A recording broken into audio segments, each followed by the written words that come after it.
brought to you by the EveryDollar app. Start budgeting for free today.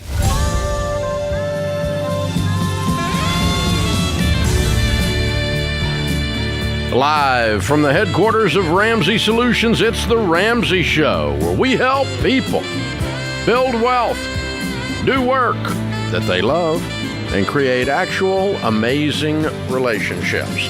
I'm Dave Ramsey, your host. George Kamel, Ramsey personality, #1 best-selling author, host of the George Kamel YouTube hit.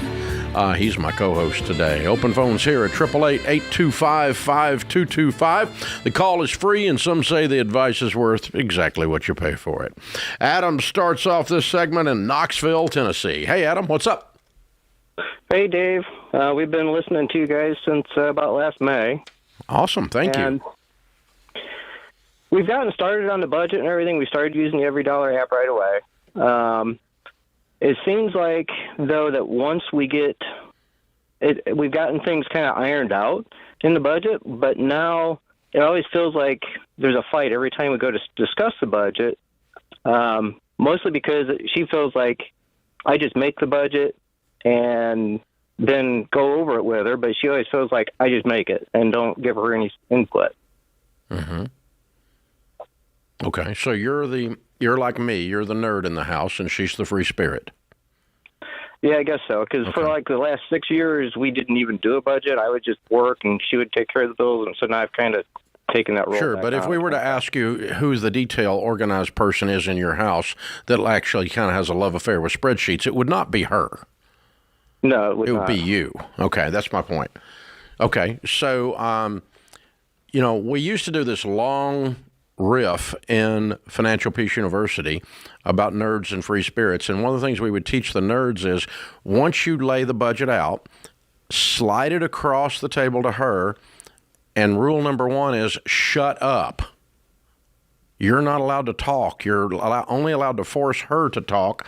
Rule number 2 is the free spirit must change some things in your perfect little budget. Otherwise, it's not our budget, it's your budget. And that's what she's griping about. Am I hearing you right? Yes, to some degree. What am I missing? I guess my thing is because once we do it and we discuss it, I'll ask her, is there anything that she sees we need to change? And she'll be like, well, it's what it is. And she'll just kind of go along with whatever we did. Well, that's just immature pouting. Because then later she's Did you hear me? You never give That's me immature money. pouting. She's having a little girl fit. Why is she doing that? I can't say anything. Even though you told me to say something, I can't say anything. Did you smack her down every time she made a suggestion? I didn't smack her down, but but basically my point, I'll say, well, we have to take money from something else to be able to apply that to that other account. Right. Where do you want to do that? Because this has to balance when we're done. So which account, honey, if you want to raise the grocery budget by $75, which account do you want to take $75 out of? Yeah, and that's what I tell her. How old is she? And so she's 48. Well, why is she acting like she's 14? Because unless you're really being abrasive or something in this, and I don't hear that in your voice, this pouting doesn't make sense. Does she just feel like it's restrictive and it's just not a fun thing to do? To some degree, yes. If we got her on the phone right now and we said, okay, share your side, what would she tell us that you're not telling us? Probably she feels like I'm, to some degree, because I've asked her if she can, because she's on stage 4 cancer. Well, there's a stable. detail. Let's not bury the lead there. She's going through something. But she is stable, and so she could go out. She's on disability, so she could, So basically, we've asked if she could go out and work a couple of days a week doing Uber Eats, and she's agreed that she could do that. But then it's like every week there's no. She goes out and she'll work all day with her sister or her daughter, and then next thing you know, she can't do anything for 2 days because she's all completely exhausted. That would be too. I'm like, I would just need a little bit of help, to increase our budget just a little bit. Because right now we're set to be probably 12 to 18 months to be consumer debt free. Dave is aghast right now. I absolutely apologize to your wife for calling her a whiner in stage 4 cancer, and I've discovered that now you are the whiner. And she won't work for me, and she won't do what I want her to do, and she goes with her sister. Oh, my God, son. Did you hear yourself? Seriously. And I don't have an issue with her going and doing stuff with them. You do. She should have been working for me in the budget. Instead, she went and helped her sister, and now she's too exhausted with her stage 4 cancer. Bless her heart. Oh, my God, man. No wonder she doesn't want to talk to you. I'm serious. So now, really, you guys need to sit down with someone and start working on your relational skills, the two of you, as you navigate through getting out of debt and, more importantly, continuing to beat stage 4 cancer. Man, bless her heart. She's really, I can't think of anything more devastating to try to work your way through than that. And that's thing one, beat cancer. Get out of debt is way down the list after beat cancer. If it's delayed by 6 months because she can't go Uber Eats a few hours a week, that's okay. Yeah. We'll move at a slower pace. It is fair for you to do a better job of drawing her in and getting agreement on the budget. It is no wonder she doesn't want to do that when you throw Uber Eats at a stage 4 cancer woman as the way to fix the budget. No wonder she doesn't want to vote in this thing, because the situation's unreasonable. So you need to just say, all right, honey, I want to make sure more than anything we take care of you. And given that, this is how much money we have, because you're not able to do a lot of stuff right now, and I understand that. So this is how much money we have. How do you want to spend the money? That's us agreeing on the budget, not you cracking the whip on her and making sure she goes out and earns some money in the middle of this medical situation. So, oh man. Yeah. Wow. If you want to create more margin. Boy, I miss them occasionally, George. I missed that one. That one. Well, I mean, that one drove past me. I never saw it coming. You would never assume that. Admittedly, the lead was buried. Yes. We had no idea. But oh my gosh. Wow. Okay. So here's the deal. Let's kind of recoup for just a second away from Adam's situation. In general, my wife is the free spirit, and it is not her nature to do conflict. She does not want to enter into discussion about where the money goes or whatever. It's easy for her to say, whatever you want to do, honey, which is a cop-out. And so we've learned over the 30 years of doing this that we say, no, that's not an okay answer. You have to give input, you have to take ownership, and you have to change some things in the budget so that you are in agreement with this wholeheartedly, not with your lip stuck out. And I've got to, as the nerd, I've got to back off and give her lots of emotional and conversational room to be comfortable and safe in making those changes. But if every time she suggests a change, I sigh loudly and roll my eyes, that probably is not going to invite change. Yeah, and honest input. You're never going to get to unity through apathy. So you've got to have people who care about this. That's a line. Who are out of line. You could tweet that line. I'll tweet that. Does Twitter still exist? Are we still doing that? X or whatever the flip they call it, but pre-Elon. I don't know. Yeah. So anyway, never going to get to unity through apathy. You got to have two people who care. So directed at the free spirit right there in general. Plus or minus stage 4 cancer. This is The Ramsey Show.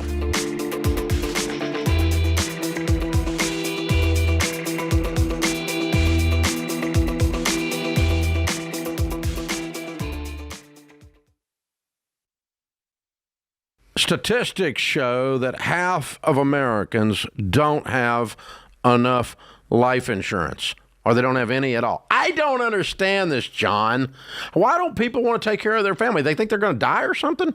Well, I used to be one of those guys, I didn't even think about it. And one of my buddies said, hey, the only reason to not have life insurance is if you hate your wife and kids.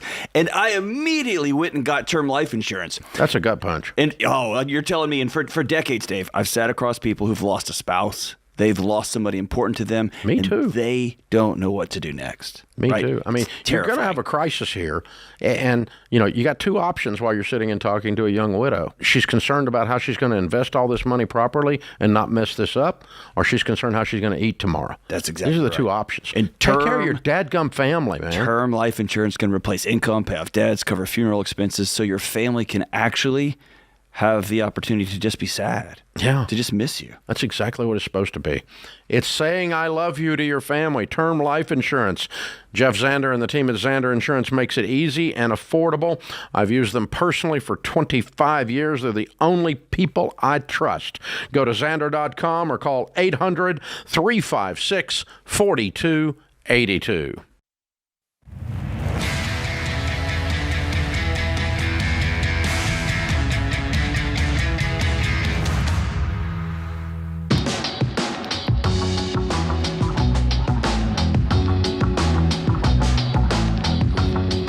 If you're a business owner or you know someone that is, you know one thing. Running a business is freaking hard. You open your own business, you will find out soon enough that your boss is a jerk. He will work you to death. He will grind you up like powder. Working for yourself will do that, man, because you're living the dream. Yeah, baby, it's hard. And the challenges pile up, the fear can creep in, the loneliness can be real. I know I've run a business most of my life, and we coached over 10,000 businesses through our EntreLeadership program. It's why we wrote the new book, Build a Business You Love, to unpack how we took Ramsey solutions from a card table in my living room to a $300 million business today. How did we do that? Well, this is the baby steps for business. There are 5 stages to business. And the 5 stages, you work your way through those by pushing through the 6 drivers that drive you through the 5 stages. We outline every bit of that system that we've studied in other companies and that we have experienced in our company. It is the baby steps for small business. You can pre-order the book. It comes out April 15th in just a few weeks. Right now it's $29.99, and you get over $350 in free bonus items with instant access to the EntreLeadership Hiring Playbook. Hiring and firing is the toughest thing we do in small business. Early access to the ebook, the enhanced audio book, all of this. Pre-order at RamseySolutions.com/store. Don't miss it. Brandon's in Indianapolis. Hey, Brandon, what's up? Thank you for taking my call, gentlemen. I really appreciate it. Sure. How can I help? I worked my way up in a company here in Indianapolis from the bottom, and I got to a real high-paying position. I did your steps. I won't do to baby step 7.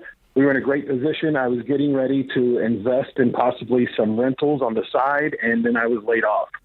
And I need to know if I'm in a position to possibly do this and make this my dream. I wanted to work for myself for a while and kind of get out of the corporate world, or if I'm dreaming and I just stay in the corporate world. I've turned down 2 jobs so far, and I'm really not sure what to do. What were you making? $350,000. Okay. And can you make that again? No, I won't make that much immediately, no, but the potential is there in a few years. But you can land on $250,000, easy, right? Yeah. Okay. So the thing you want to measure against is, okay, if I do real estate and I make $100,000, I've lost $150,000. Okay. So if we're going to do real estate, we got to make $250,000, or we got to see a way to do that fairly quickly. I don't mind taking a step back as long as I can get back to where we are. But if you think, okay, I'm going to do flips and I can make $100,000 a year, and that's all I'll ever make, I wouldn't do that. No, I'd do flips and go get a job, because there's $250,000 on the table. Yeah. I mean, what are you worth is what it amounts to. And so how can we get the most value out of you without you losing your soul, of course, in the process? We're not doing that. But point being, if you can do something you like with a good, strong company, make $250,000. But if you could do real estate and make $300,000, let's talk about doing that instead. Can you?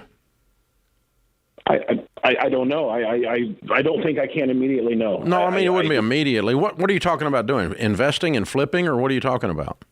I right now I've got about $600,000 cash. Okay. And my goal would be to obviously buy a couple rentals and kind of get the ball rolling there. And I don't need a lot. I mean, don't get me wrong. I don't want to take a huge step back, but I would. But I mean, if you bought 2 rentals, they're not going to throw off on 600 grand. I mean, you're gonna throw off 6 or 8 grand a month.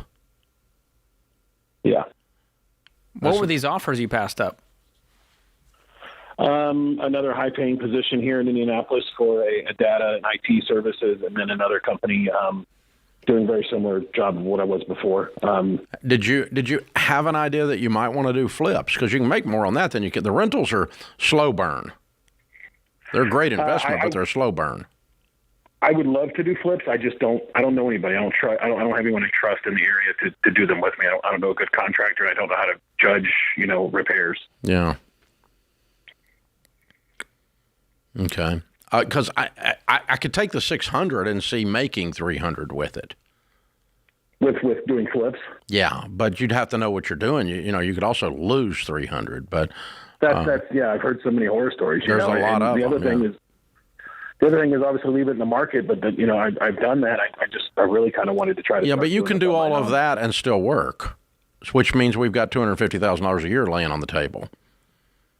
So my point is, if we're going to change careers, let's duplicate your income, not retire. You're not. How old are you? 41. Yeah, you're not ready to retire. You're not ready to do nothing. Not at all. Yeah, I mean, and managing 2 rentals is far from a full-time job. You buy $200,000-$300,000 rentals, you put 2 tenants in there, and then what are you going to do? Go play golf every day? I mean, not a bad idea, I guess, but you can afford to do it.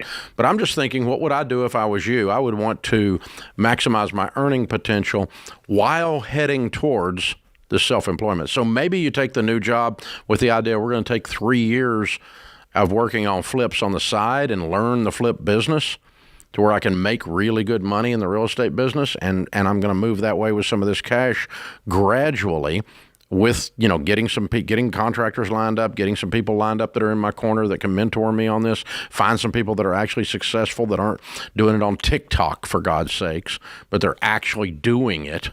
Okay, they're not just selling a weekend course to somebody for $3,000. That's not what I'm talking about. But you get in there and find somebody actually doing this stuff and learn how to do it. You can make a transition in the real estate business. There's real estate agents that sell real estate that make more than $300K. Yeah, and you could go that way. What would your ideal starter property be? I mean, if you what would you say is the appropriate amount to kind of do my first one? Yeah, I mean, you're going to buy at 70% of value minus repairs, and you can expect to net 13% on that formula. Okay. Because when you list a property at 100% of value, it never brings that. It always brings 96% of value or thereabouts or less. And then you're going to give up closing costs. You're going to give up some points to commissions, and you're going to net walking away about 88% if you're lucky. Okay, and so that means you're making 13 to 18% on your money. But if you do that 3 or 4 times a year, that starts to sound like 40 or 50% on your money, right? Yeah. And so that's per deal. That's not per annum, per annual. So, but that's the kind of, and what are you looking for? Needle in a haystack. But that's the formula that flips really work on. That's what I've done 2,000 of them. So that actually does work. And then if he was just looking at an investment property to rent, what would the formula be for that? Well, you're not going to get to $300K off of $600K.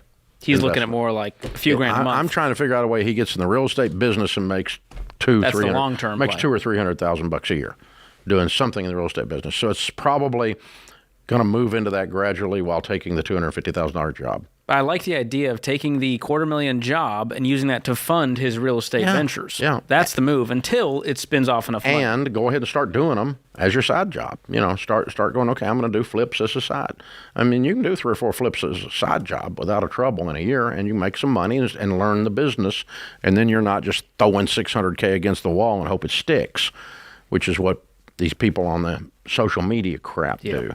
But I'm talking about people that actually really do this. Now, I will tell you, folks, I'll remind you, okay, we looked at, on average, I kept our averages real close. It was close to 200 properties we looked at to buy one. Wow. Most people aren't willing to put in that level of work. Well, man, that's why they lose money, because your money on a flip is made when you buy it. You got instant equity. You just got to play it through. You got to get the paint job done and the roof changed and the kitchen gutted, and then put the thing back on the market as quickly as possible so the money turns as fast as possible. And then you've got to hold to your price, and you pay cash for it, so you're not got some banker looking in your ear hole telling you what to do, because bankers are idiots. So that's the last person you want running your business. Believe me. And so, all of that, you're paying cash for it. So you buy a $200,000 property, you're buying it at 140, it needs 20 repairs, which means I'm buying it at 120, put the 20 in it, now I got 140 in it. I'm going to make 10 to 18% on that on average when I roll that money over. But you're looking forever to find that deal. This is slow. It's a full time. I mean, this is going to be a lot of work. It's going to be a lot of work. But I think you can do something on the side and begin to get your foot in the water. In the meantime, go back to making some good money. You're only 40 years old. This is The Ramsey Show.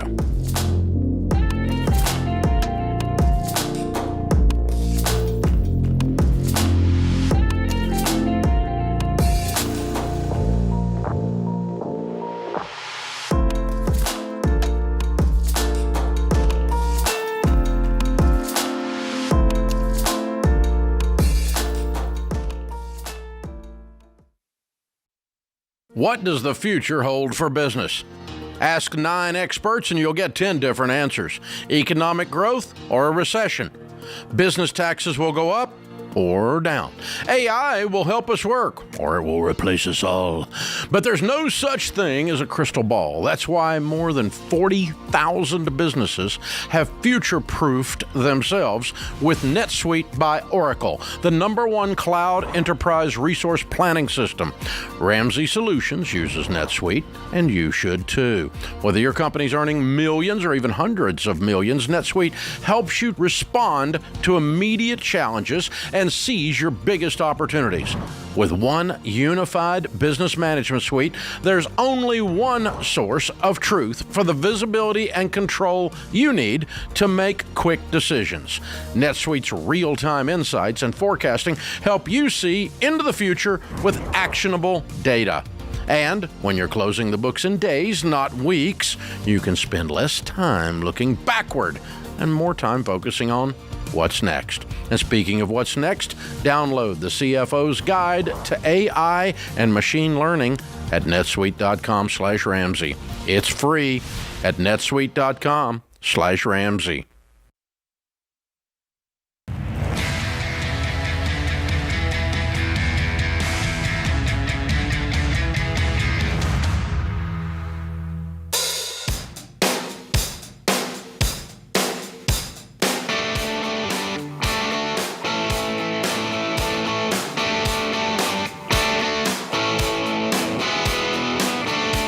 In the lobby of Ramsey Solutions on the debt-free stage, Keegan and Yvonne are with us. Hey, guys, how are you? Doing good. Great. Where do y'all live? Lexington, Kentucky. Awesome. Beautiful area. Yep. So how much debt have you two paid off? $148,651. I love it. How long did that take? 36 months. Good. And your range of income during that 3 years? So 3 years ago, we started about 136,000, and just this past year ended about 270. Yo! Wow. I love doubling it in 3 years. Nice job. Yep. What do y'all do for a living? I'm the general manager of a hotel. Uh-huh. And I work in sales and pools. Okay. Yep. Very good. So business is good, huh? Yeah. In both cases. Yep. Because your incomes have gone way up. Yep. Yeah. Excellent. What kind of debt was the $149,000? It was actually our house. Got it paid off. Oh! Look at it, weirdos! Oh, yeah. You have a paid-for house. That's so weird. I love it. Yep. How old are you two? 44, both. Yep. Wow. What's his house worth? I say 800, he says 650. Yeah, probably 650 in reality. Yeah, probably 750. I think she's right. Yeah. All right. She wouldn't sell it for 650. I can tell you that. No. Good. Way to go. How much money in your all's nest eggs, your retirement accounts, and so forth? About 240,000. Okay. So we're going to call you 44-year-old baby steps millionaires then, huh? Yeah, getting close. Wow. I love it. Yep. Way to go, guys. I'm proud of you. So a lot How of what in the helped. world? That's so cool, man. Yeah, a lot of what helped too. I did a side hustle. What was that? Just taking care of pools and hot tubs. Oh, okay. Cleaning, maintenance, that sort of stuff. So Yeah.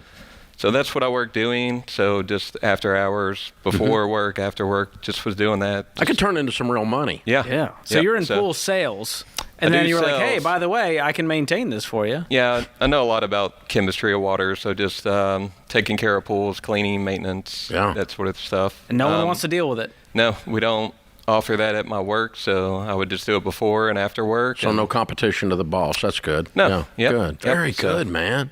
Yep, Very made a cool. big difference. So doing this And side hustle. probably what you have discovered in the pool space is that if you actually show up, Yeah.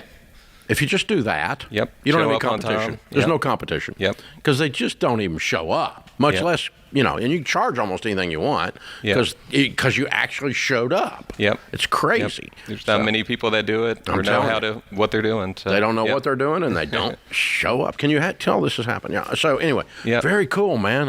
I'm so proud of y'all. Congrats. So what happened 3 years ago? They got you on this whole thing and this Ramsey thing because y'all have been married a while, right? How long have you been married? 20 years. 20 years. Yeah. Okay. So Married 20 years.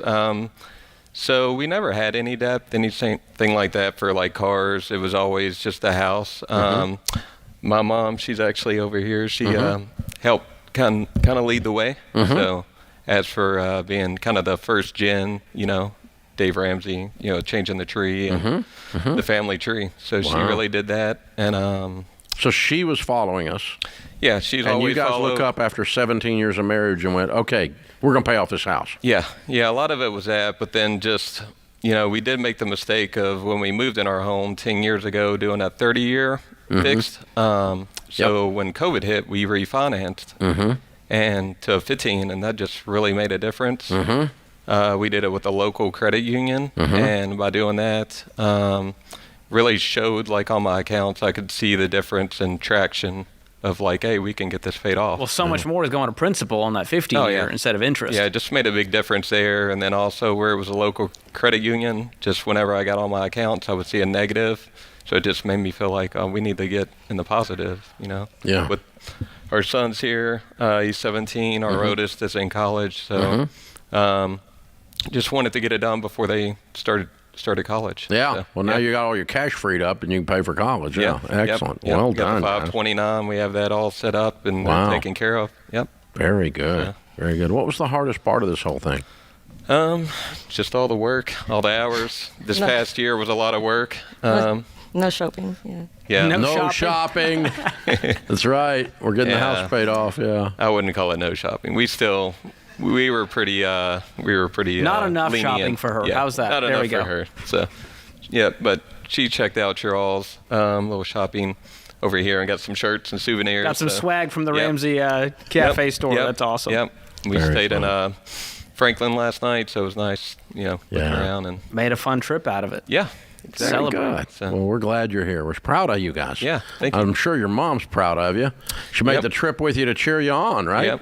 Yep. Yeah. How does it feel to be 44 years old, have no payments in the world, It's and already be millionaires? yeah, it's crazy. It's kind of surreal. Just I never saw it. yeah, Never thought. yeah, just Yeah. yeah, it's just different doing the budget and stuff now. Just not having the mortgage and throwing extra on it.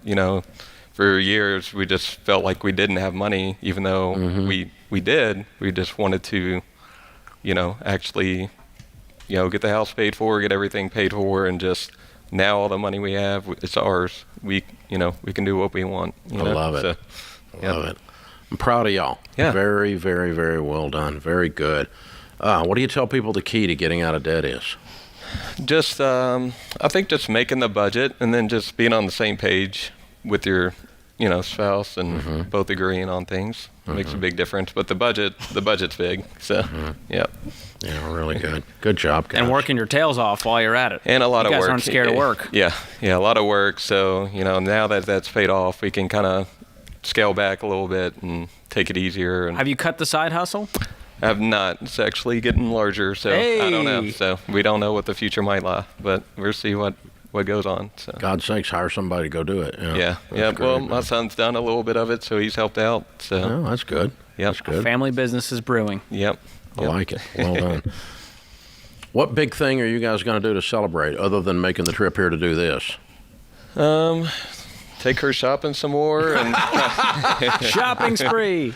There's a theme here, I think. yeah, we got a trip planned out west. We do a lot of snow skiing, so we met actually in Deer Valley in Utah. So Yeah. we're gonna be going out there in spring break. So, Very cool. Yep, a lot Very of shopping cool. there, so I'm sure she'll find something. to We do. were Sharon and I were just there with two of the grandsons. We just took them skiing out there the other day. Oh, nice. Yeah, it's great. beautiful. It is beautiful.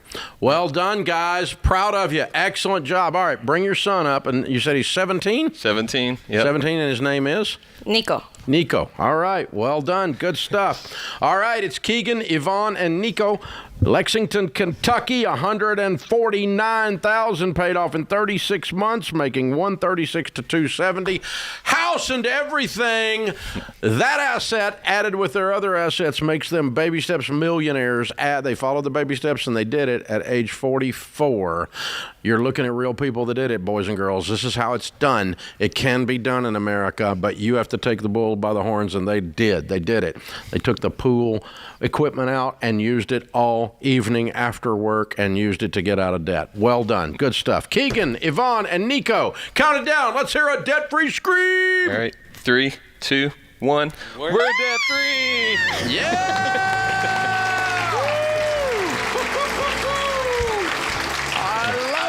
We got a shriek out of Yvonne. She There was we too go. excited to even yell. Just a shriek was perfect. That's the I'm going shopping shriek. Yeah, it sounded like she won a game show, I think is what just happened. Oh, I love that. That's incredible. I love it. Very well done, you guys. Fabulous. Hey, the point is it can be done. And the point is it's not easy, but 100% of the time it's worth it. I've never had ever have I talked to someone that I talked them into sacrificing to get out of debt. I always ask, was it worth it? 100% have said yes. No one said, oh, Dave, it was awful. I wish I had stayed in debt. I would have been better off. No one has ever said that to me in 35 years of doing this. 100% of them feel better. Free. Financial peace. Two words that don't go together, like airline service. This is The Ramsey Show.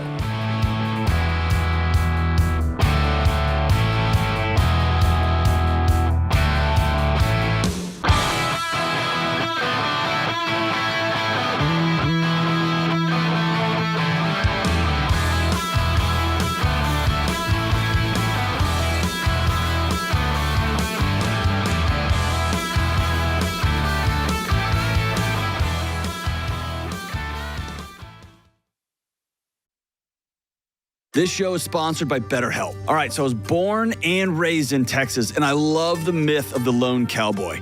You know, the guy who doesn't need anyone or anything. It's a fun story, but it's a lie. In our self-obsessed society, where we're obsessed with our own diets, our own workout routines, our own jobs, our own social media feeds, it's easy to forget that no one can do it alone. Whether you're an introvert, an extrovert, or whatever you want to call yourself, we all have to have a community and a support system to do life with. And good folks, it's time to shift the focus from doing it all by ourselves to knowing that we can only be well and whole when we ask for help. Therapy can be a great source of support and help for any area of your life. And if you're thinking about starting therapy, try BetterHelp. BetterHelp is 100% online therapy, so it can fit with your schedule. To get started, just fill out a short online survey to get matched with a licensed therapist. And if it's not the right fit, you can switch therapists at any time for no extra cost. This month, start to build your support system with BetterHelp. Visit BetterHelp.com/Ramsey Radio to get 10% off your first month. That's BetterHelp, HELP.com/Ramsey Radio.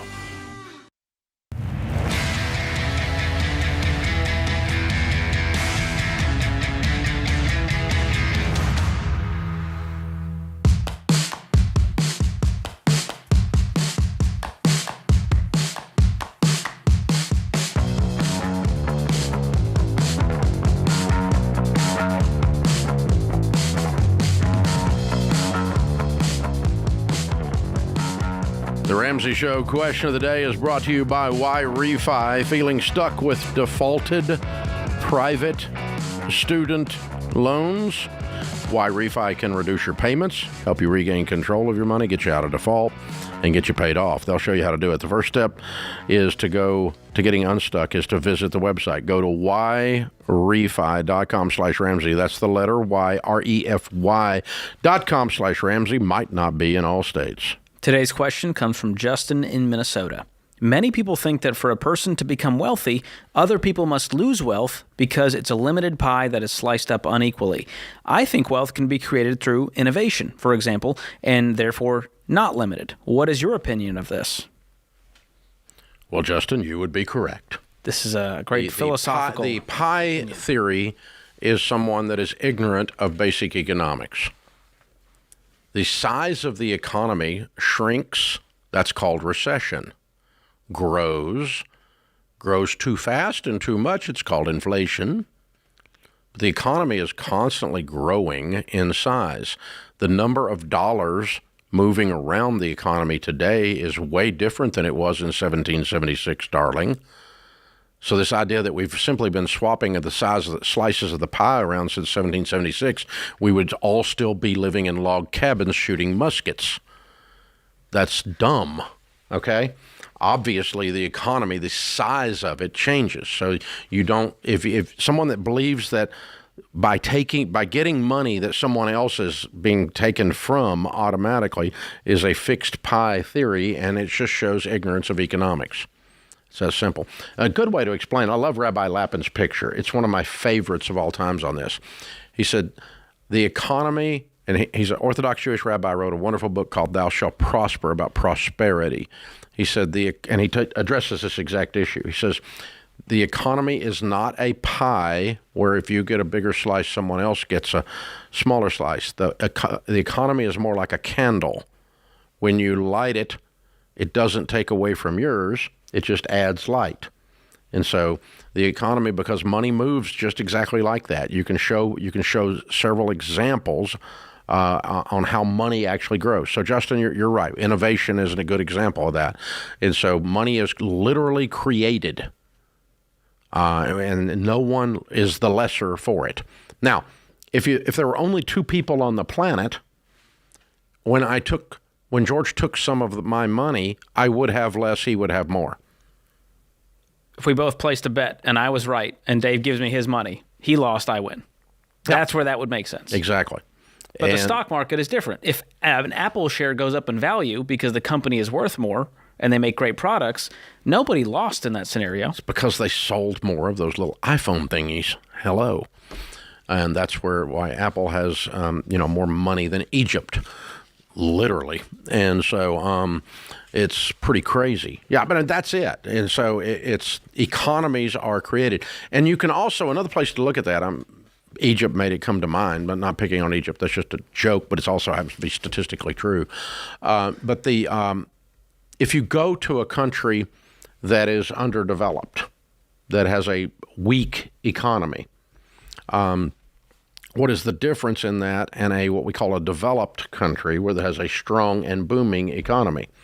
It's not that one of them was issued a larger pie by God. It's that the booming economy grew by innovation, by industriousness, by service, by whatever it is they're doing, and it causes the dollars or the currency. And the GDP will expand. The GDP, the gross domestic product, which is the total of all goods and services sold in an economy. And so, and that's why some of these comparisons by some of these wealth equality people are the people like they're arguing back during Obamacare, they're arguing about, well, Norway has free health care. Well, Norway's economy is the size of Atlanta's. It's not even in the same ballpark. It's like tricycles go slower than motorcycles too, honey. So, I mean, it's like, no kidding. It's a different thing. They don't even belong in the same sentence. Again, just shows the sheer freaking ignorance of people on basic economic stuff. Well, Norway has free health care. Well, so does Murfreesboro, Tennessee. I mean, no, it doesn't. But, I mean, good God, that doesn't even show up, y'all. I mean, come on. So it's the same kind of thing that goes on, but it always comes back to the underlying emotion is hope versus hopelessness. is scarcity mentality versus abundance mentality. The people that Justin, that are coming at you with this, they have Eeyore as their spirit animal.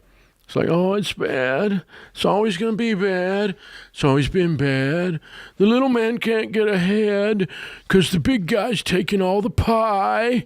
And there's perpetual freaking whining. It's unbelievable.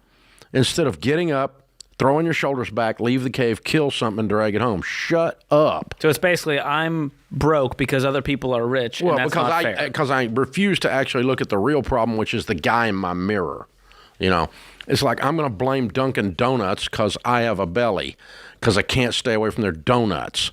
It's not Dunkin' Donuts' fault. It's Dave's fault. He eats too many freaking donuts. That's Dave's fault. You know, there's a reason I don't look like Mr. Universe, and it's not Dunkin' Donuts' fault. It depends what universe. Or well, that's true, but Krispy Kreme either, by the way. So we'll just be a multiple. It's their fault for making addictive products. You know, it's their fault. They made an addictive product. All that sugar just made me want to stand over there every time the hot light comes on. Oh my God, am I a victim of this? No. Okay, so me too, boys and girls, me too. But you need to decide who you're going to blame in this, because it's the difference between scarcity mentality and abundance mentality. It's the difference between fixed pie and candles. It's the difference between hopelessness and hope. It's the difference between victor and victim. And all of these things line up, and those things make you are the things that are going to make you successful or not successful, not the fact that someone got yours so you can't get it out of the little fixed pie. I think I need a cheesecake now. I think I'm getting hungry thinking about all this. Yeah. Oh, there's a lot of food in this, all these analogies. Well, the extension of this is, should billionaires exist? I've seen this come about. Well, billionaires just should not exist, Dave. Apparently, once you hit 999 million, that's it. You're fine. You're a good person. Once you hit billionaire, apparently you become a terrible, awful human being. Is it true? I thought it was millionaire, but I mean, I've heard changed everything. the game Yeah, now. it's like wealth is evil. No, it's not. People are stupid. Wealth is not evil. Well, money is just like a brick. You can build a hospital with it, or you can throw it through a window. The brick doesn't care. But when you put it in the hands of a human being, you discover whether that human being is a moron or not. You discover whether they're a jerk or not. You discover whether they're a sweet, giving, generous person or not. When you hand people money, it doesn't cause them to become something. It reveals who they already are. Well, money ruined my children. No, darling, your children were already idiots. You handed them money and proved it. He just lit that fire, added some gasoline on it. That's not. I mean, it's not it. That's just ridiculous. So this idea that, you know, somehow wealth is evil. Well, I mean, the Bible says that money is the root of all evil. See, that's what happens if you get your theology off of TikTok. The Bible does not say that. It says the love of money is the root of all evil, which is an indication not of anything about money or amounts of money. It's an indication of the character of the individual that touched it. So if you're going to practice dadgum Christian doctrine, actually learn it before you open your mouth.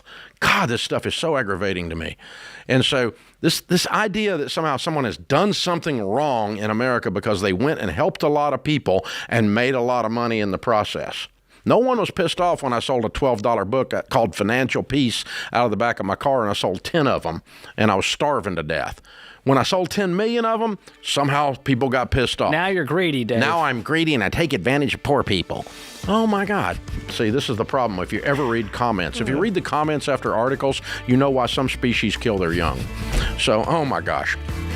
Open phones here. That wraps that little rant up. Sorry to wind you up. I just wound him up and George, I let him loose. You shouldn't have given me caffeine and a your good entertainment. subject. And a good subject. There we go. I'll get you a donut for the next hour. Oh, I'll feel so much better.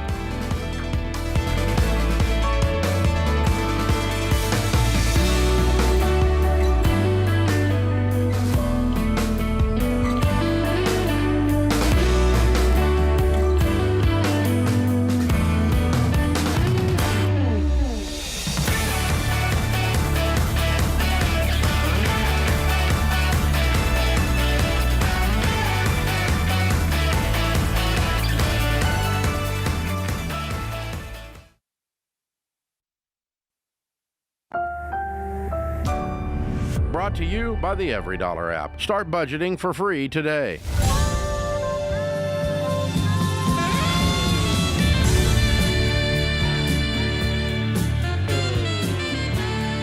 Live from the headquarters of Ramsey Solutions, it's The Ramsey Show, where we help people build wealth, do work that they love, and create actual amazing relationships. George Kamel, Ramsey personality, #1 best-selling author, and host of the George Kamel YouTube show. It's a big hit on the Ramsey Networks.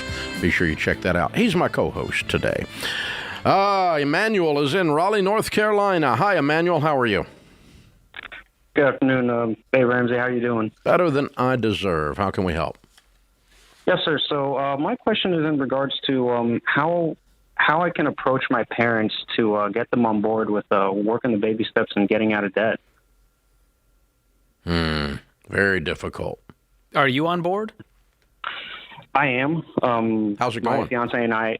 Yeah. Well, it's going. I'm actually working on step 2 right now. Starting to see a little bit of results. How much debt have you paid off? I'm very hopeful. I want to say somewhere around $1,000 right now. It's very, very much in the beginning. Okay. Yeah. All right. Well, to start with, convincing. How old are you? I'm 22. Yeah.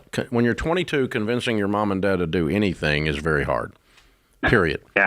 Because you're facing what we call the powdered butt syndrome. Oh, PBS. Once someone has powdered your butt, they don't want your opinion, particularly on money or sex. So giving your parents advice on either one is very awkward, weird, and most of the time doesn't work. Right. Agreed?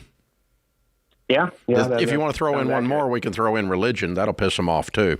And let's say you want to go completely sideways, let's go on politics. Okay, that'll get them really going. And, and we could talk about vaccines if you really want to get them going, too. But anyway, it's just something to argue about all the time, and you're not going to win an argument with your parents usually, even when you're grown. They have to get to be about 90 and senile before they actually listen to you. Okay, so that's very hard. It can be done, but it's very hard. And if you are going to do it, you're early in the process. And the thing I've taught people, if you want to talk to someone about a difficult subject, don't talk to them about them. Talk to them about you. Tell your story. Right. All I know is what happened to me, Dad. I had $25,000 in debt. I started working this 18 months ago. The $25,000 in debt is gone. I am so happy. I feel so empowered. And you just keep talking about how great your life is because you did this and what you did. Tell your story in detail, in nuance, until he finally says, well, I wish I could do that. Well, I think you can, Dad. Could I show you? And then he kind of opened the door then, right? Right. But if you just talk to him about, Dad, you need to get your crap together. I paid off a whole $1,000 and I'm 22. He's not going to listen. Yeah. So live your life in such a way that they want to ask you for financial advice. Because unsolicited financial advice, especially coming from their kid, it's not going to land. It's going to hit deaf ears. And so you've got to live your life in a way where they go, man, you're like a new person. Like your whole demeanor's changed. You're happy. You're crushing it. What's going on? And then you go, well, I'm following this plan. It's really been helpful. And then you can tell them about your experience. Yeah, I had a buddy of mine when I was in my 20s that was a wild animal. He was out of control, drinking like crazy, doing drugs, rage, all this stuff. And he started going to this church and he met God. And it changed all that. And he completely, it was like a different human being. And I'm like, dude, what happened? Well, once I asked, he was happy to tell me about Jesus. Okay. But a guy from that church earlier in my life had come over and tried to tell me about Jesus, and I didn't care anything about listening to him because he's telling me about everything's wrong in my life. And I didn't really want to talk to him about that. And it was an unsolicited opinions coming into my life. But this other guy observed his life change, and I wanted what he had. And it's one of the things that caused me to meet God was that guy's life change, And so that the same thing's true with you, man. And so you go get your crap together, get yourself out of debt, start making some money, look like a different version of you, a better version of you, and they're going to start asking you how you did that. But the last people to come around are those that are the closest to you, particularly family. They're the last ones to come around. There are people in my family that still don't do this stuff. And I'm like world renowned. Like I'm freaking Dave Ramsey, okay? And the people in my family don't do it, okay? So there's no, you cannot make people do stuff. You just got to go, here's what it is, and you can do it or not do it. And here's what'll happen if you do it. It's awesome stuff, but man, you can't make people do anything. So it's a great question, and a lot of people have asked that question over the years, and I'm really glad you asked it again today. It's like when you learn this, you're like, I got to tell everyone. Everyone needs to know, but they got to get on this. But it comes across sometimes a little bit too eccentric or judgmental or whatever, condescending. Don't tell people about Jesus until Jesus has changed your life, okay? They don't want to hear it. They don't want to hear it. And don't tell people about the baby steps until you've actually done it and you go, this is what it is. And don't tell them all the things they're doing wrong. Talk about what happened to you. You know, and my pastor used to say, a man with an experience is not at the mercy of a man with an opinion. And so all of a sudden, when you talk about this is what happened to me, this is my experience, this is real, this changed my life, it changed my destiny, it changed, my spiritual walk, changed my being a good husband, my spiritual walk changed. And so then people want to know about your spiritual walk. They want to know what caused that. But you can't do it otherwise. So it's good stuff. I love it. Nathaniel is in Ashland, Kentucky. Hi, Nathaniel. Hi, how are you? Better than I deserve. What's up? So I started a business, and I'm wondering whether or not I need to invest by getting a loan or a lease through my company to build credit for the company. Neither. Okay. Why would a company need credit? Why do you need credit? What are you doing? You already started it. It's already running, isn't it? Yeah, I'm 100% debt-free. What are you making? Business. How much money are you making? About $20 a month, $20,000. Why do you want to give that away to a bank? Well, I don't want to, but I went to a few places like rental places and things like that, and like, you got to have credit in order to, have a line through them. What are you wanting to rent? So I rent equipment a lot. Well, you can rent equipment with cash. You don't have to have a line of credit or company credit to rent. You can go down to freaking Rent-All and rent stuff, like renting a backhoe or something. For the day? I've been doing that and been paying for it, but my brother, he's a banker, and he keeps telling me, the banker told you need to go in debt. Well, that's a shock. Asking a banker if you need to be in debt is like asking a dog if it's hungry. Yeah. Of course the banker told you needed to be in debt. No, man. Listen, you're making more money in a month than your brother makes in a year. Probably. Yeah. Don't be listening to him. He needs to get in the backhoe business and get out of the banking business. That's probably what he needs to do. But anyway, leave him out of this. No, that's funny. That's real fun. I like that. A line of credit to rent the backhoe. I've never heard. That's a new one for me. But the banker one makes total sense. It wasn't an actual experience he had. It was a guy said, I can't do it. A guy that happens to be his brother was giving an opinion about something that no one asked about. We were just talking about that. Very similar situation. Unsolicited. Yeah. No. Run your business debt-free. Use the cash and pour back into it. I started this on a card table in my living room. We'll do $300 million top line this year. Zero debt, ever. I'm sitting in a building worth $650 million. And I'm sure a banker still would say, Dave, you need a line of credit, man. Zero debt, ever. You know why I've got that money? Because I didn't borrow it and give it all to the bank. We used it to buy other stuff that caused the business to grow. Cash, organic growth. That's what you do, Nathaniel. This is The Ramsey Show.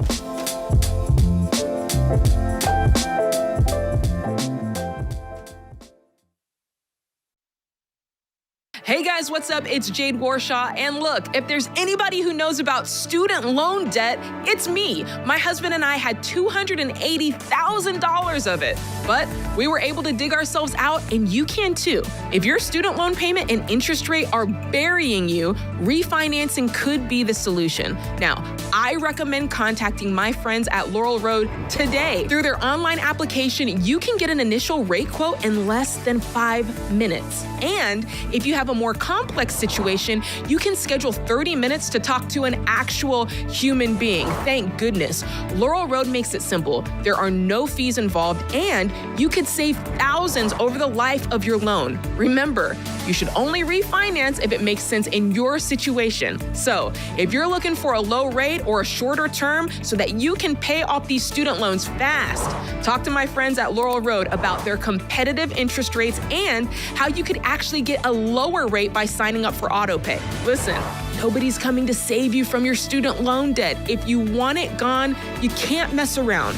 Go to laurelroad.com/Ramsey to find out more about student loan refinancing. Again, that's laurelroad.com/Ramsey.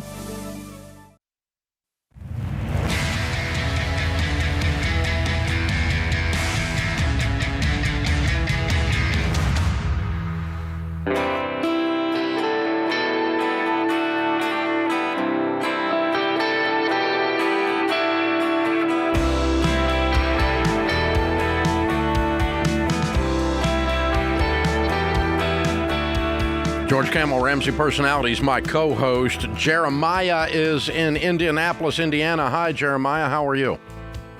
I'm doing good, Dave. How are you? Better than I deserve. How can we help? So I'm a 25-year-old veteran, recently divorced, and I'm going to college full-time.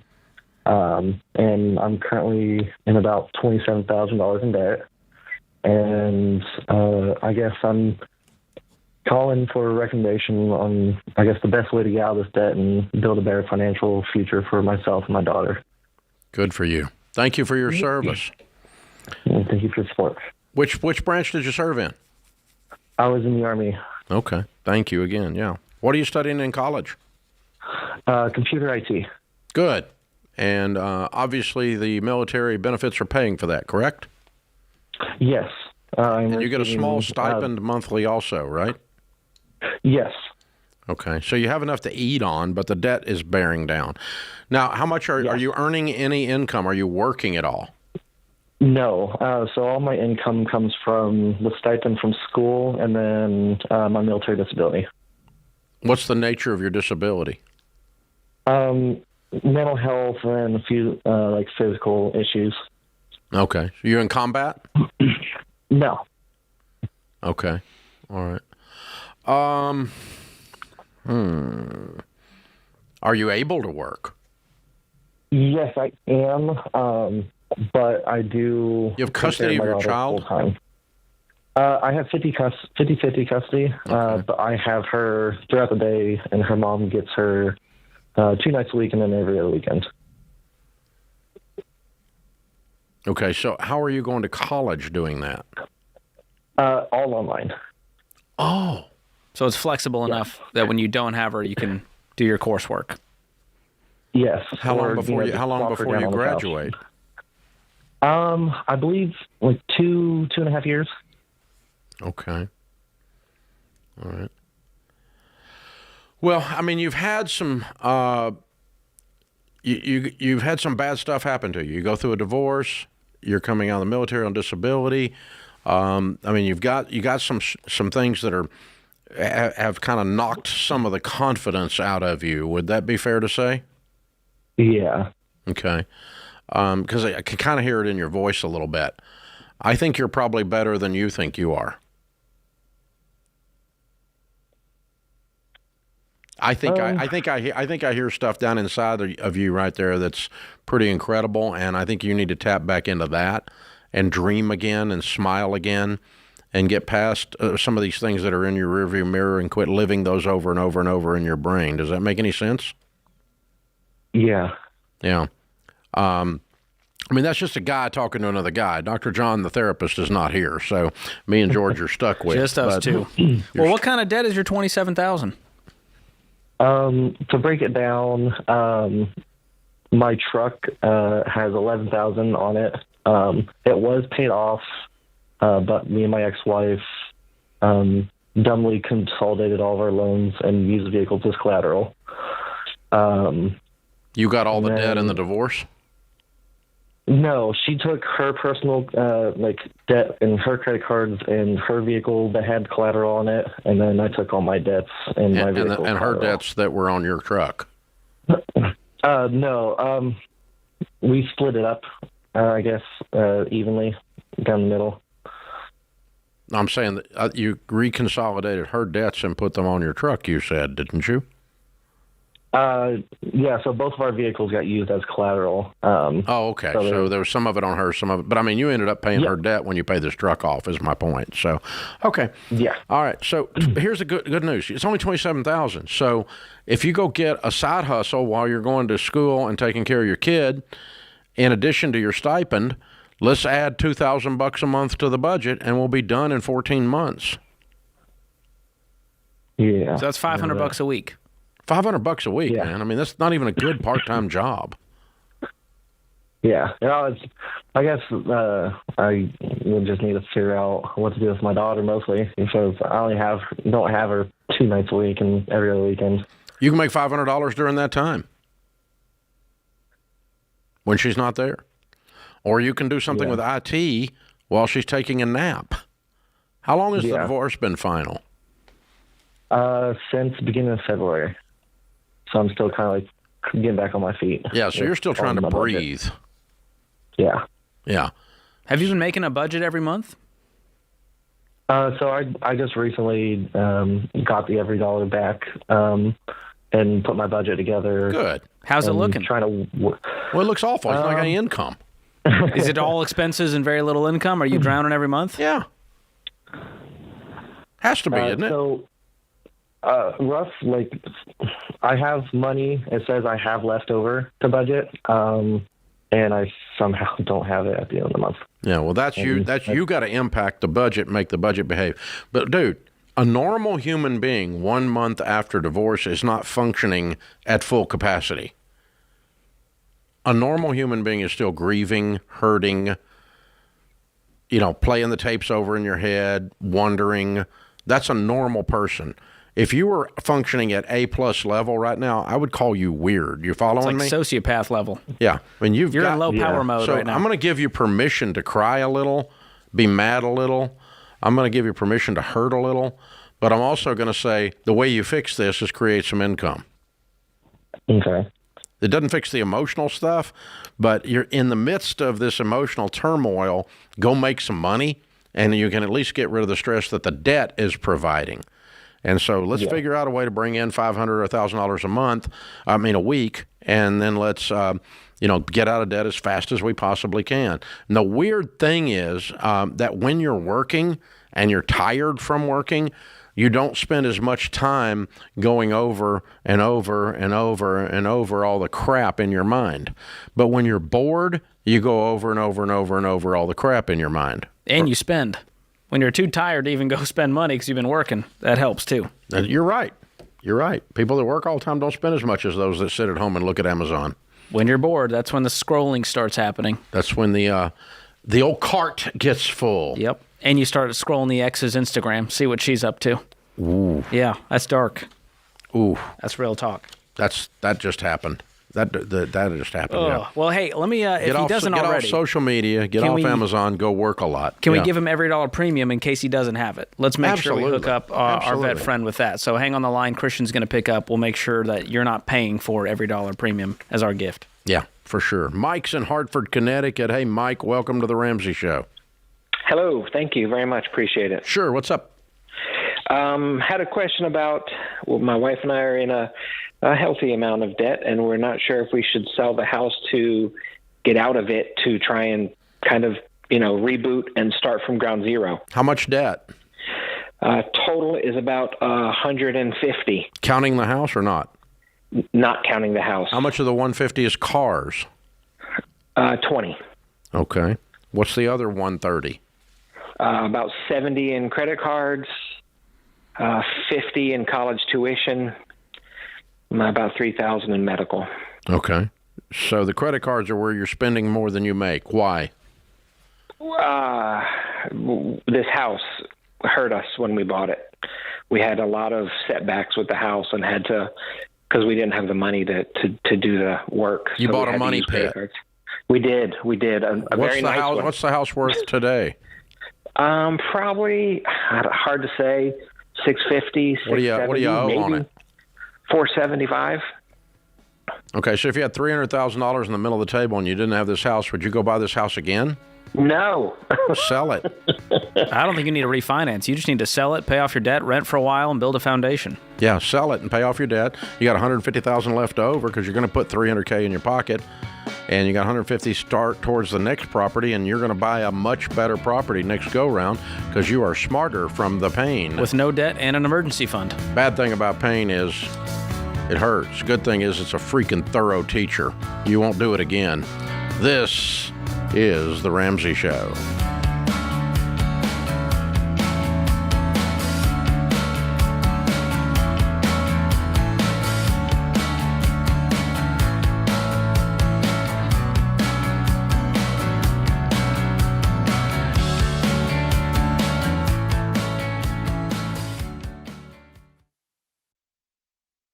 If you need health insurance for yourself or your family, you might be lost in a maze of confusing terms, overwhelming options, and questions about networks. Not to mention high costs and bad service from insurance companies that don't care about what you want.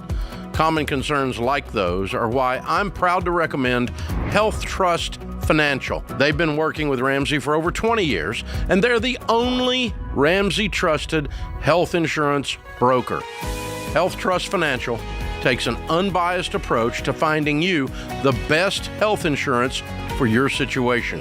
They listen to your needs, and because they work for you, not the insurance companies, their service is free, with no obligations and no pressure.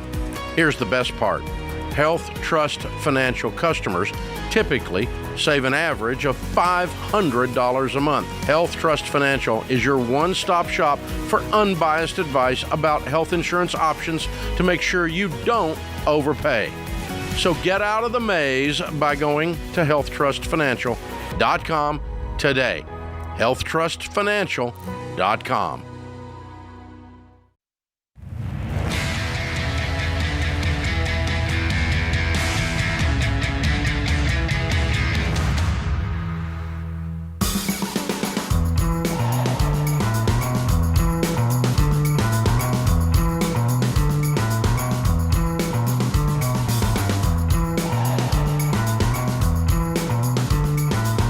In the lobby of Ramsey Solutions on the debt-free stage, Eric and Kelsey are with us. Hey, guys, how are you? Doing good. Awesome. How are you guys today? Better than we deserve. Where do you guys live? Ark City, Yeah, we Kansas. live about an hour south of Wichita, Kansas. Oh, okay, fun. Welcome to Nashville. How much debt have you paid off? Around $165,000. Good for you. And your how long did that take you? About 48 months. Good for you. Your range of income during that time?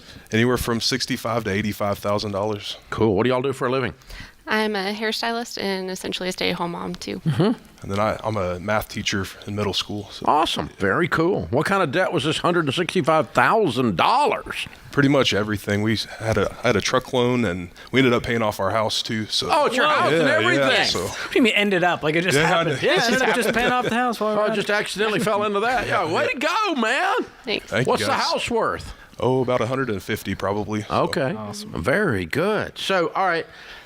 165, and you paid off cars and house and what else? Credit cards, pretty much everything. Loans. Yeah, we were normal basically. You had everything. Yeah, everything. You signed up for it all, and you got rid of all of it. Yeah, before we got married, I had a bunch of debt. Kelsey didn't have any, and I brought all that to the table, and thankfully she had. Well, okay. She didn't know about all that stuff, but we ended up working together to pay it off. So, yes. How long y'all been married? Just 7 years last week. Our anniversary was just this past week. So, all right, and so 7 years, a couple years, you limp along, and then you go, okay, boom, we're getting on this. Yeah, COVID came around, and I was coaching and teaching, and I ended up delivering pizzas because I didn't think coaching was going to be a thing for a little while. And at that point, we're like, we gotta do something about this. And we had listened to some of the show, we just never got really serious about it. And it was entertainment, but it wasn't actionable for you. You're like, that's for other people. Absolutely. And so we decided, we're like, we got to take care of this. And we were thinking it was going to be another couple years with the house, and Kelsey's grandmother left us an inheritance. So we ended up finishing off a little bit sooner than what we had planned, but it wasn't too much longer. So wow, good for you guys. Well done. How's it feel to be free? It's awesome. Yeah. First time in 7 years. Yeah, absolutely. For her. For her. First time in more than 7 years for you. Yeah. It was. just a lot of not very smart decisions going along. But I think, like you guys talk about a lot, is just being normal and doing what people think is right. And having all the trucks and the cars and the fancy things. And we finally decided, we're like, we'll live like nobody else so we can live and give like nobody else later on. So how often does this subject come up in middle school math now? And well, I got to teach a course last year, and I was like, I can actually teach to this now because I'm following the process. And it's like, kids are always like, when am I ever going to use this in my life? Well, I was like, well, you can't. Negative numbers are a real thing, and the bigger those negatives get, the harder it is to come back the other direction. So I'm obviously the nerd in our household, so Kelsey's more the free spirit. But yeah, well done. Good job, you guys. That's impressive. How old are you guys to have a paid-for house at this age? Go ahead. I'm 30. And I'm 36. Wow. So weird. It is. Wow. That's awesome, man. You guys are amazing weirdos. A lot of hustle, a little bit of legacy, and you guys are free. Yes. Yeah, as you enter your 30s. That's incredible. Yeah. What do you tell people the key to getting out of debt is? I think the biggest thing is just being on the same page. Yes, definitely. Stay on the same page. Stay in your own lane. Don't be looking at influencers and all the things that they try to tell you to go and buy. We got the Every Dollar budget app probably 3 years ago, and it really it's helped a lot. Accelerated that process for us. So because he knows a lot in his head, but I'm just like, what? Yeah, the app puts it down where you can see it too. Yes. Yeah, and it makes his brain actually do that way. It's a powerful thing. It is. It's like taking a thought and writing it down. Yes. It's way different once you write it down. Communicates it, which makes for a better marriage. Absolutely. Less surprises. Yes. 100%. And arguments that sometimes come with those surprises. Yeah, maybe not. They might. That could happen. Yeah, I don't know anybody like that, but yeah. Good job, you guys.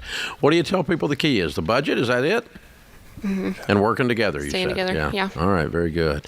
So now you're 30 years old and 36 years old. You don't have a single payment of any kind, anywhere. Nope. How does that feel? Well, we've already been able to add a line item to our budget that just says giving, and giving $300 or $400 every month to people that need stuff. Like, we can help out, not have to worry about doing those, and also being able to spend. I know the people before us were talking about shopping. We're talking about maybe going to the Opry on Wednesday night and listening to all the big name country music artists. You better. You're in Nashville. You ought to do the Grand Ole Opry, man. Yeah. So, just it's a really good show, by the way.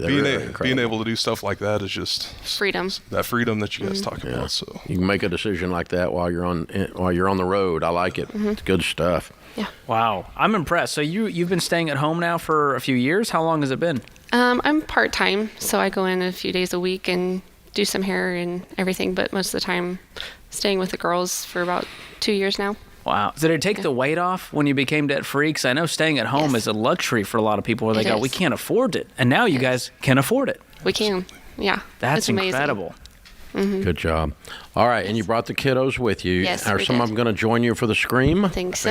Yeah. All right. What are their names and ages? Let's have them come on up. We have Emmy, who is 5, and then Hannah, if she's going to join us, she is 2. She'll decide. Yeah. She will. Okay. We'll let her make that call. Yes. Okay. Very good. We have a 4-month-old yes, we too do that's have a 4-month-old, not going to be able to come on. Her name's Mackenzie. Oh, okay. Oh man, Hopefully you got some little ones. Yes, we do. You are a busy mom. I like it. Oh, cute. I hope you're watching on YouTube or the Ramsey Network app, because this is precious. Yeah, we got some cuteness going here. This is a family tree that's been changed. These girls don't even know how powerful their mom and dad are, but someday they'll look back and go, yeah, we took that trip to Nashville. I barely remember it, but that's the year mom and dad changed our whole family tree because they paid a price to win. Way to go, you two. Proud of you. Good work. Eric and Kelsey, $165,000 paid off in 48 months. House and everything. Wichita, Kansas area, making $65,000 to $85,000 a year. Count it down. Let's hear a debt-free scream. Ready? 3, 2, 1. We're debt-free! Yeah! I love it. Wow. Never gets old. That No. transformation, because it's so much more than just money. It's not like, oh, we've got a truck paid off. It's more than that. Yeah, and what keeps running through my head is how modestly they have lived in a low cost of living area, $165,000 house, making $65,000 to $85,000, and have become 100% debt free house and everything. Now they're in Kansas, in a small town, but that, and there's absolutely nothing wrong with that. But my point is, some of you call in and act like this stuff is not possible. Well, I mean, sometimes geography has something to do with what's possible. That those numbers don't work in some areas. They're not even a reality, and they haven't been a reality in 20 years in some areas. But they're a reality there. That is their reality, and that's the choices that they made that fit that. So a middle school math teacher is now 100% debt free. And some of you make serious money, and all you do is walk around acting like George and Dave don't have a clue. It can't be done. They're out of touch, man. They just don't understand. They don't really know the real numbers out here in the real world. Yeah, we do. We talk to more people than you do, Bubba. So you're the one that's wrong. And you need to sit down and look at yourself and go, it's time for me to do this stuff. If those people can do this, if those people can do this on $65,000, $85,000 a year and pay off $165,000 in 48 months and have a paid-for house at 30 and 36 years old, then by God, you can do it. In our millionaire study, they revealed 1 out of 3 millionaires never made 6 figures in their working lifetime. So it's not always about income. It's about what you do with it. And the earlier you get it, the better chance you have of living your best life and building wealth. That's exactly so correct. Getting it at 30, goodness gracious, I can't imagine where they're going to be 10 years, 20 years, 30 years from now. Well, unless something really screws up, they'll be millionaires. Don't go backwards. They're heading that way. I mean, there's very little that's going to slow them down or keep them from getting there, especially at their age. The momentum is just starting. Pretty incredible. I love it. Wow.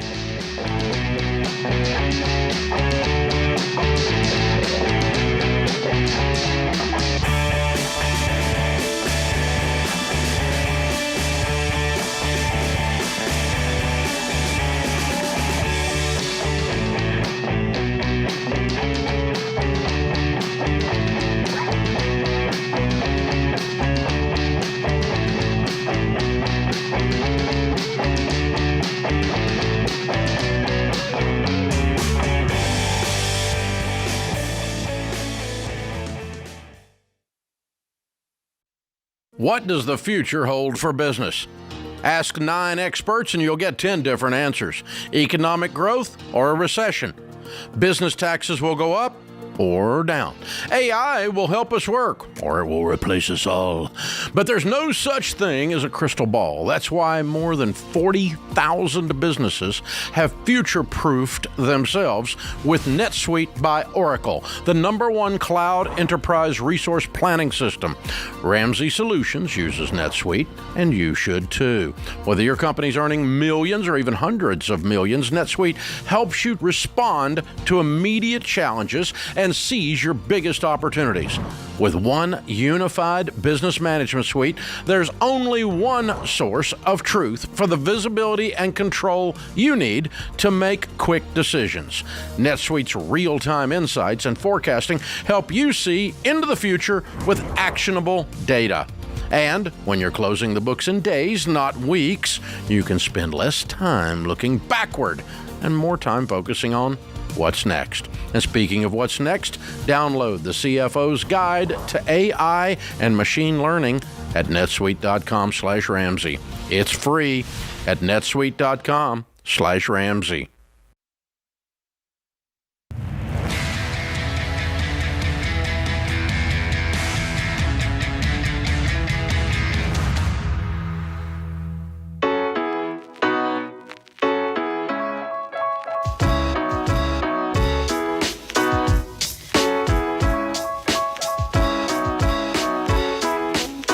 George Kamel, Ramsey Personality, is my co-host today. Thank you for joining us, America.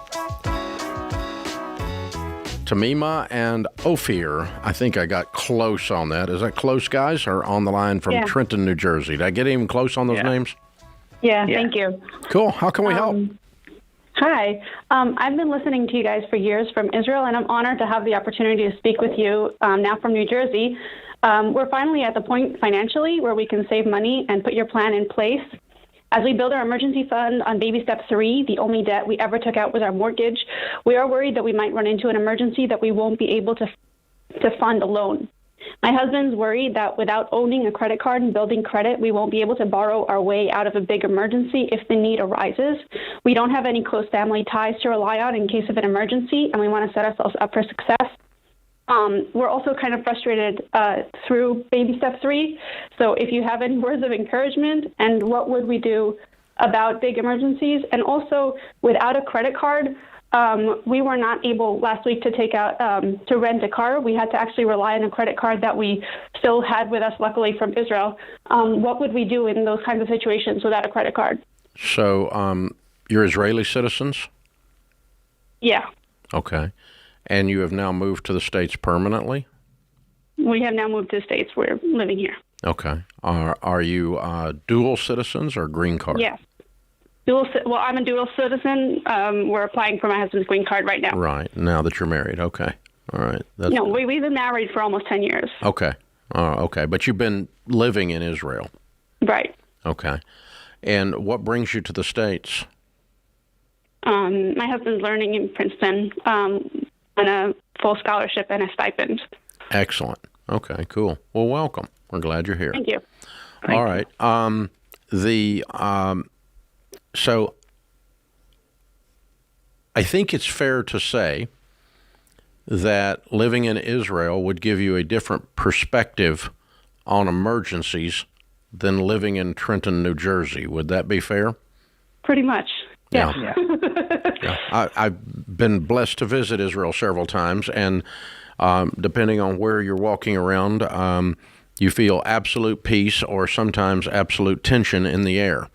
Exactly. Yeah. And so, I've had that experience as a tourist, and so as a resident of the land, I'm sure you did too. So, yeah. So I think if I'm in your shoes, I'm going to say out loud that affects my view of these things, of these questions you're asking. Were you living in, Trenton, New Jersey, you would have all this time, the last 10 years, you probably would have a different view of what an emergency is. Right. We're going to say that, or what the need of a credit card is, or the role of debt is, okay? Because there's almost no credit card debt in Israel, but everyone lives in overdraft, correct? Correct. Yeah, which is a similar version of a credit card, but it sucks even worse. Yeah. Yeah. So since that was not a blessing, let me tell you, the credit card won't be a blessing either. So little item number one, you can rent a car with a debit card. You just can't rent it from everyone every time. And so you have to be selective, and you have to prearrange, and you have to do a little bit of work. I haven't had a credit card in 30 years, and I rented a car last week. Okay, so it can be done, but there's a process, and you can't just walk up to the airline counter like you did and just go, oh, and they go, no, you just got here from Israel, we're not giving you a rental car. No, not happening. Okay, so there's a process there. So that's, again, part of the idea of no. Okay, the second thing is the last thing you want to do, Ophir, because you're the one who brought this up, in the middle of an emergency, is go deeper into debt. Okay. Right? I mean, what's this do? It causes the emergency to be worse. I just worry because everything here has a very different amount of money than I used to. So I don't know if tomorrow we get sued for I don't know what. We don't have $70,000 to spend on lawyers and all that. We don't have family to support that. So if we have any incident like that, I would like. There's not a plan. If someone sues you for $700,000, there's not a financial plan that covers that. The only financial plan that covers that is getting good insurance for like your car, your home, in case someone in that situation sued you. But just people walking around don't get sued for $70,000 just walking around in America. It doesn't happen unless you do something that causes that to happen, and you're not going to, okay? So that's a random fear. I don't know where that came from, maybe too much television or something, but it's a random fear. We hear that in America people sue each other a lot. That doesn't happen as much in Israel. They do a lot more than they should, and they do a lot more than they do in Israel, but not enough that is something that's going to cause you guys to go broke. Now, if I'm riding my bike and I'm like, I don't know, hit somebody, I don't know, it could be here. In Israel, everything is free in medical terms, but here, everything is tens of thousands of dollars. Right. You need it. You need good medical insurance. You need good car insurance. You need whatever. But no, but he's saying if he hits somebody else. With I the understand. Bike. I understand. Yeah. Oh, that. okay. If you hit someone else and you have liability insurance, they cover that. Okay. And so, you buy basic insurance policies for those things, and that takes care of it. They don't have a car. That's that's why it's a bike. It's not. So liability insurance is not as easy. Right. If you don't have a car. I'm not worried about you getting sued riding a bike. Okay. Okay. I have zero concern about that. Okay. Okay. It's just not. Why? It's not the thing that doesn't happen. Okay. It's not like you bump into somebody with a bike and they go, "Oh, this guy's got money. I'm going to get some." No, he's got a bike. He's not exactly a target. Okay. There's a much higher chance someone would hit you on the bike than you hitting them. Yeah, that's true. So you might win a lawsuit out of this. So no. We're not going to do that. It's not how you get rich. Okay. So anyway, I think what is happening is that you're just going to settle into a different culture, and what you're seeing immediately is all the negative things, the higher prices, the potential for getting sued, and both of those things are things that can be navigated, is what I'm saying. And having $100,000 in your bank account will not keep that from happening. So goal 1 is stay out of debt. Yeah. Goal 2 is let's start building some savings for a good emergency fund, 3 to 6 months of expenses. And I've taught that in America for 30 years. I have had almost no one tell me that was not enough. Millions and millions and millions of people listen to this show every day. And very few times does somebody call me up and go, 3 to 6 months, if I'd have had 7 months, I'd have been okay. They don't bring that up, okay? Because usually your emergencies are way under that if you actually have one, or you have insurance to pick it up, or you have something else. And so that you're going to be okay if you do that. If your expenses are $5,000 and you have 6 months worth, that's $30,000. How many emergencies out of pocket would be over $30,000? Close to zero. None. Yeah. So it just doesn't happen. So you're going to be fine on that. And so you don't want to build credit. It's the same as going into overdraft in your home country, and it's not a prosperity method. It doesn't cause prosperousness. The debt will not protect you. It will just expose you. It just makes it worse. And so, yeah. So we're going to stay out of debt. We're going to build an emergency fund, and the main goal here is go ahead and keep your immigration papers moving, keep your green card stuff moving, and let's get the incomes going. And let's enjoy the land of the free, enjoy the peace that you're in, and that you may not have been able to experience there, depending on where in Israel you were. And how it operated. So you're not looking over your shoulders. There's no one lobbing rockets into Trenton, New Jersey. And so you're let's just enjoy that part of it and use that relative safety to go accentuate your careers and go make a bunch of money. Yeah, and that's what I want you to do. So, and I'll send you guys a copy of my book, Breaking Free from Broke. Read the credit score chapter. I walk you through exactly how to rent a car without a score, with every caveat available. So that will really give you guys some peace. Well, and it'll give you a lot of the other traps to watch for, because the last thing you want to do is get Americanized in a negative way. That'd be following all the negative. Do not follow the trends. You will fall for the traps. Yeah, all the stuff in George's book I'll outline and help you avoid that. That's The Ramsey Show.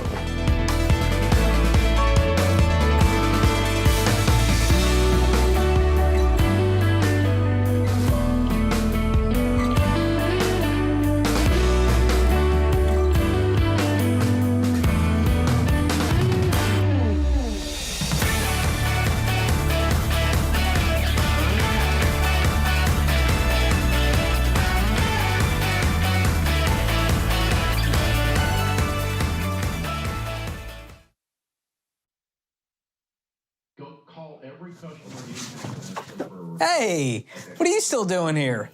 You know the rest of the show's happening on the Ramsey Network app, right? So you got to jump over there to continue watching. You can download it for free. Just go to your app store, type in Ramsey Network. It's completely free, and I'll drop a link in the show notes to make it easy for you. So if you're watching on the app, you're in luck. But if you're watching anywhere else, this show is over for you. So jump onto the app and let the fun continue. All right. Go on now. Don't make it weird. Okay, I got nowhere to go, so you need to go. Okay, bye-bye now. All right, it's getting weird over there, guys. What do we do?